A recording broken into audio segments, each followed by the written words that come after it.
Good evening and welcome to the Maternal Health Channel.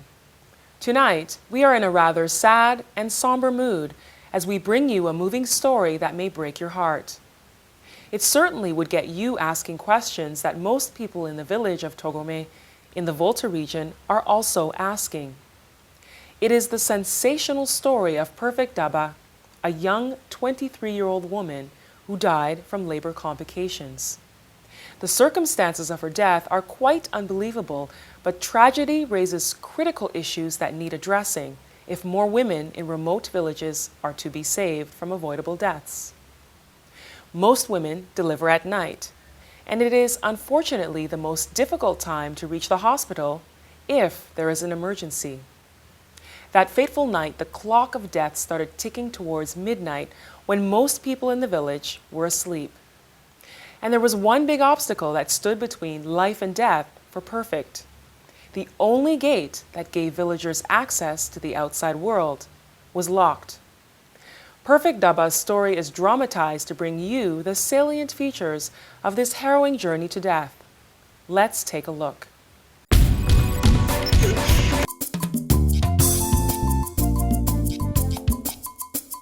Adomi Bridge is one of Ghana's picturesque landmarks, sited over the river that leads into the largest man-made lake in the world, the Volta Lake, created by the Akosombo hydroelectric dam decades ago.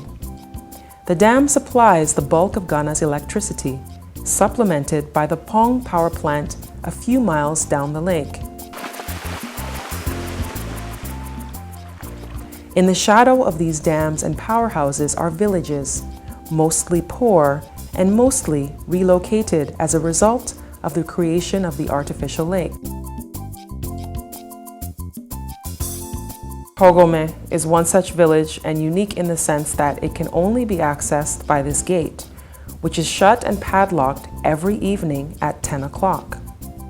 The keys belong to the power generating station, and the security guards adhere to this virtual lockdown quite strictly. Oh, Masa, I am not listening to anything. Oh, Masa, Fojoku chief himself, he knows we lock the gate 10 o'clock.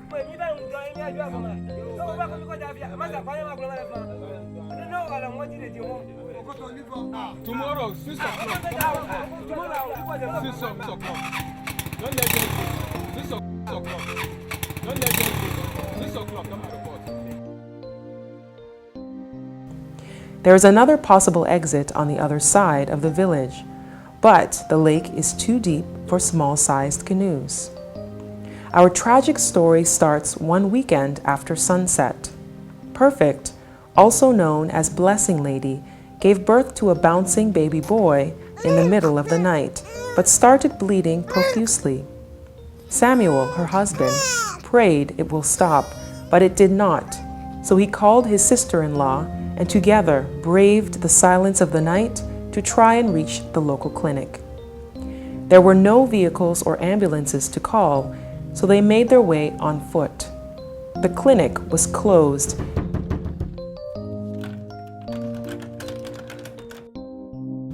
Hours ticked by, and the nearest hospital was miles away. Samuel was getting desperate. He knew that the gate leading out of the village was locked, so he carried his dying wife to the lakeside, hoping against hope that someone would help them cross it. There were no canoes or boats in sight.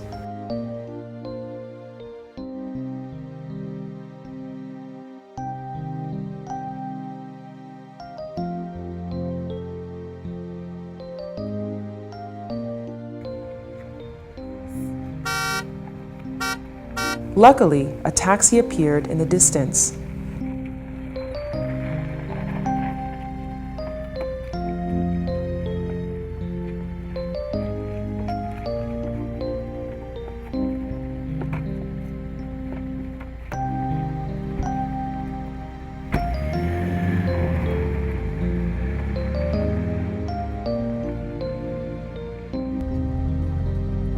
They approached the gates, praying that the plight of Perfect would soften the heart of the security guard. He literally stood between her life and death. Please open the gate. Hello, please open the gate for me. My wife is in labor. There was nobody there. Oh, please. I need to send her to the hospital, please. Please, my wife is dying. I need to send her to the hospital. Oh, please, open the gate. Open the gate. Who is here? Please. Open the gate.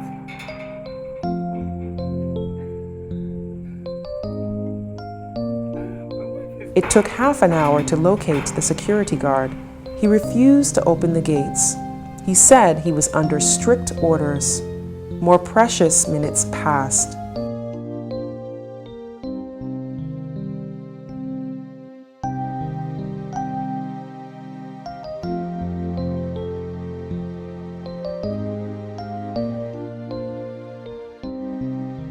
Samuel eventually got his wife to Akuse Hospital. The doctor said he could not feel his wife's pulse. It was too late. She was gone. There was the funeral and a little baby in the arms of a father lost for words.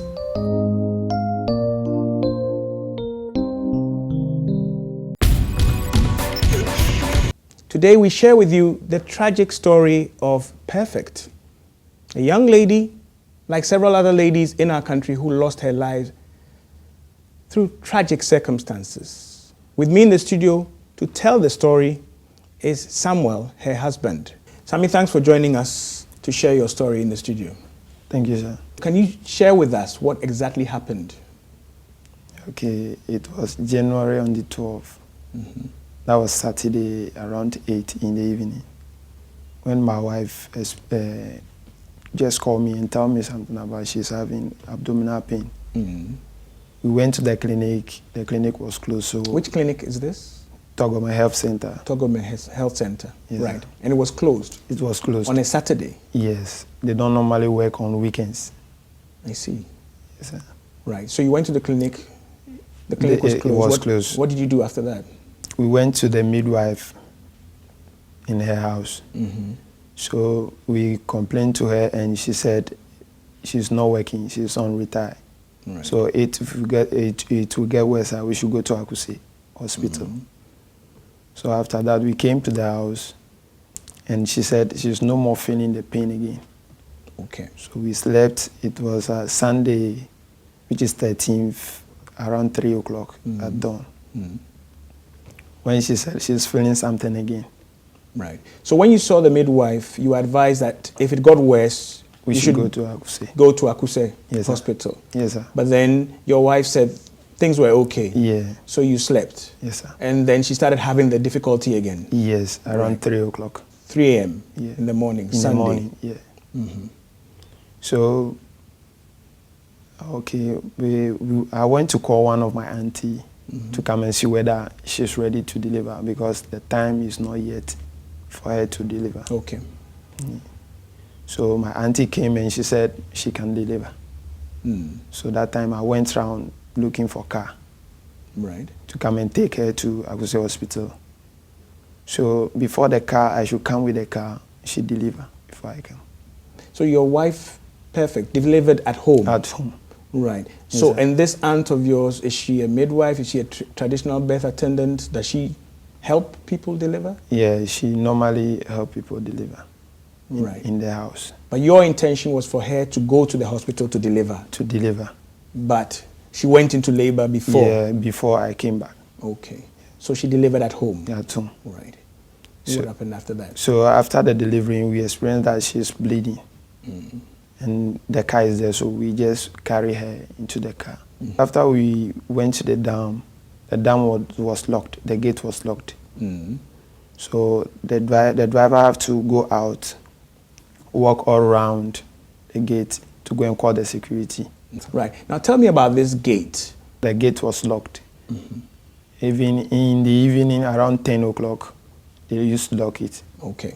During the day, this gate is open? It's open, And during daytime. vehicles can pass, Yes, right? sir. Yes, But at the time you needed to get your wife to Akuse, you got to this security gate for the Kpong generation plant, and it was locked. Yes, sir. Right. So when it is late at night and the gate is locked, what are you supposed to do? Then that means you have to go round the gate before you go and call them to come and open it for you. Okay. Sometimes they will come, sometimes they will not come. Okay. And what happened on that specific Sunday when you got to the gate? When we got to the gate was locked and they were inside. So the driver had to go around and go and call them. All this time your wife was in the car? In the car. She needed medical assistance? Yes, sir. Where was the baby, Samuel? The baby is at the front with my auntie. With your auntie? Yes, sir. So that's you, your wife, perfect, the Yes. baby, and then your auntie. How long, Samuel, did it take you to get the attention of the security guard at this gate? About an hour. About an hour. How long did it take you to get to Akuse Hospital? From the gate to the hospital, take us about 40 minutes. 40 minutes? Yes, sir. Right. All this time you were in the car with your wife? Yes, sir. Right. Yes, sir. What was her condition at that time? It is critical by that time. Was she conscious? Was she awake? She is somehow conscious. Right. Yes, sir. So you managed to get to Akuse Hospital? Yes, sir. Okay. Can you share with us what happened at the hospital? Okay. The time we get to the hospital, we carry her inside. I carried myself inside. And they said we should go out. You carried your wife into the hospital? Yes, sir. Who received your wife? We have some nurses around. They could see this was an emergency? Yes, sir. Right. Did they respond to her promptly? Yes, sir. They did? Yes, sir. So whilst they were saying to her, you now mentioned that you were asked to leave? Yes, sir. Why was that? Yeah, they just told us to go out. Everybody to go out. Yes, sir. Including you? Including me. Her husband? Yes, sir. Right. So you all went out? Yeah, we all went out. You didn't feel you had to stay?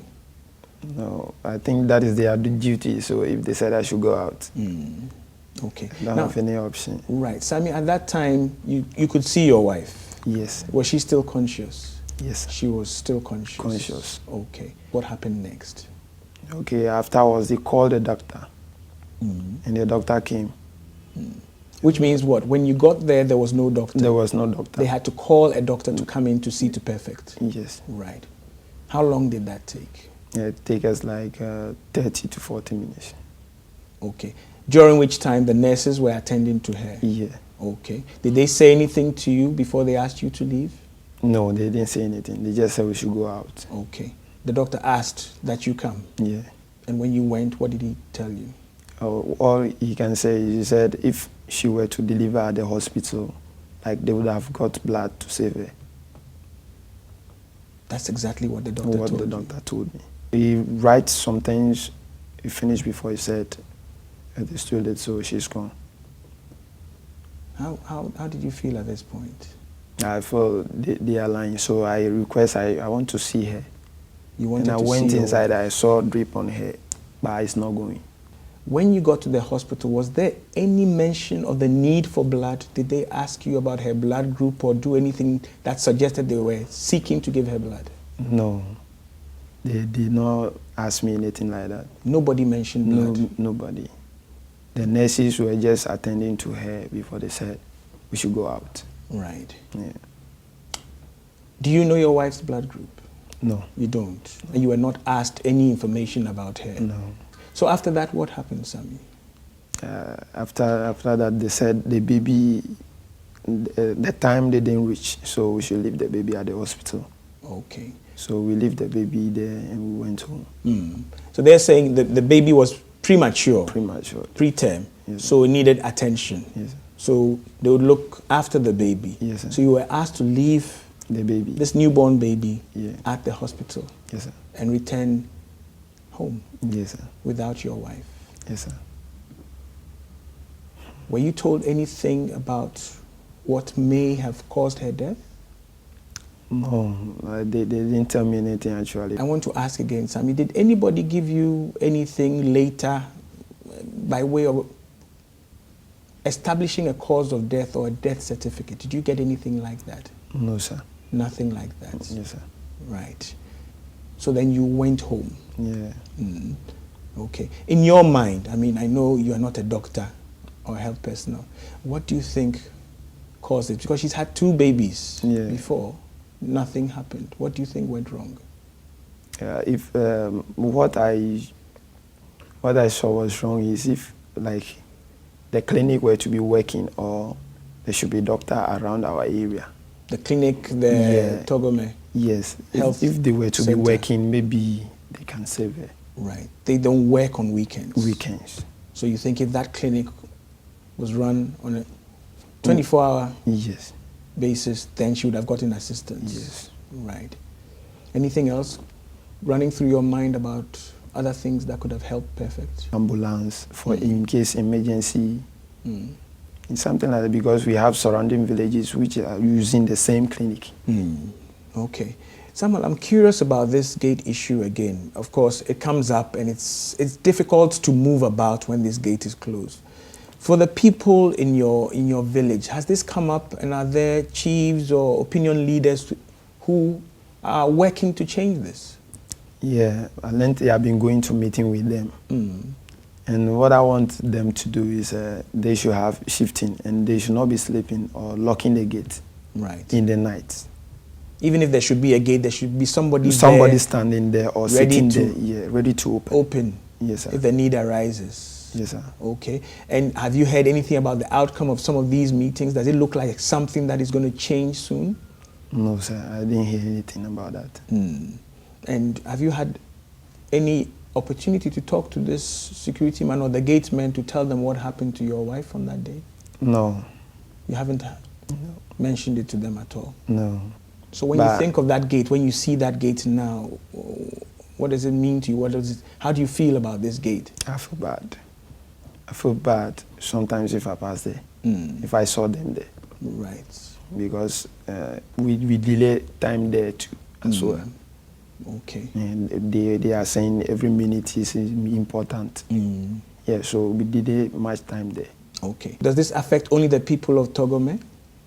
Yes, it affects Torgome, Fojoku, and the surrounding villages. Yes. So when this gate is locked, what is the alternative? What other channel can you use to get out into town? Unless you cross the river. Unless you cross the river? Yes, sir. With a small boat or a canoe? Yeah. Have you had to do that before? It's very dangerous. At times like that, are there boats, canoes available to help people cross 3 a.m., 4 a.m., 5 a.m.? No, by that time they are not working. Right. Yes, sir. So it means if this gate is not open, the There is people no other way. in these villages are cut off. They can't move. Yes, sir. And especially if they can't get the attention of the security man. Yes, sir. Right. So it's been a couple of months. Has Perfect been buried? Yes, she's buried on the 3rd May. On the 3rd of May this year? Yeah. Right. And you have the 3 children with you? Yes, I have them with me. And how is the young baby? She's doing well. You are looking after all of the 3? Normally, I have one of my sister delivered a newborn baby. So I attach her to that one. Okay. Yeah. Right. Now, Sammy, sometimes you hear stories about women going to deliver and losing their lives or not making it. Did you ever think something like this could come so close, could happen to you? No, I don't think it will happen to me. I don't think. So when you think back over it? It's very difficult, and it's not good. It's not good. When you say it's not good, share with me. What is not good? What would you want to see changed? Yeah, I want to see our clinic change into hospital. Okay. Yes, I think if they can do that for us, I think from our area, those things will be ceased. It will not happen again. Okay. Yes. If you'd had access to a hospital, would your auntie have been the one to deliver? No. Should not be the one, because by all means we will go to the hospital first. Yeah. How do you want her to be remembered? If you could share this with us. To me, like this, I use the last born as something that I used to remember. Definitely the loss of Perfect has been a big blow to you. Yes, sir. You think you're coping well? It's management. It's management. Yes, sir. Okay. Is there anything they could have done to help you cope better at the hospital or even afterwards? It is only assistance. Assistance. Yes, if I should get somebody to assist me. Something like my children's education or something. Right. Yeah, that would be something that will be happy. Samuel, thank you very much for sharing your story with us. And we're hoping this platform and your courage in sharing your story might open some doors which will support you in looking after the children. Okay. Once again, accept our sympathies and our condolences as well. Thank you, sir. I think the best tribute we can pay to Perfect is to make sure that these things are less and less likely to happen in this dear country we call Ghana. Thank you once again for sharing your time with us and listening to this story. We'll be back again next week with more interesting insights on the Maternal Health Channel. Have a good night. We don't expect any woman to go to the hospital to deliver and die. It makes me feel angry. Angry because it looks as if we are toying with the lives of women. Be any obaro afọ look e bile ba hia boda nje no ti o na mi se o wo ku be ni o sha fe na mi se si koko bile ba hia fe ngon ma mi fe jo ku cho fe e fine no je papa. Every maternal death tells a story, and these are the stories as policy makers that we are interested in knowing to enable us put in place practical solutions to these avoidable deaths. Masama mede magana fo no se mesre biala se be fe yefunu a e bia be hwe no ho so ye ama wo na ye kwaye mma no no so watwa osanse ma ye ba atane ma ye hema yetini sa ne ye ho tete. My name is Dr. Koma S.J. Huapia, the country director for IPAS Ghana. IPAS believes that no woman should die giving birth to another life. Every outcome of pregnancy should see a woman who is alive. Maternal mortality is a rare indicator in public health, and Ghana should strive to reduce the institutional figures of 351 per 100,000 live births. We should help reduce such needless and senseless deaths amongst our women. Keep watching.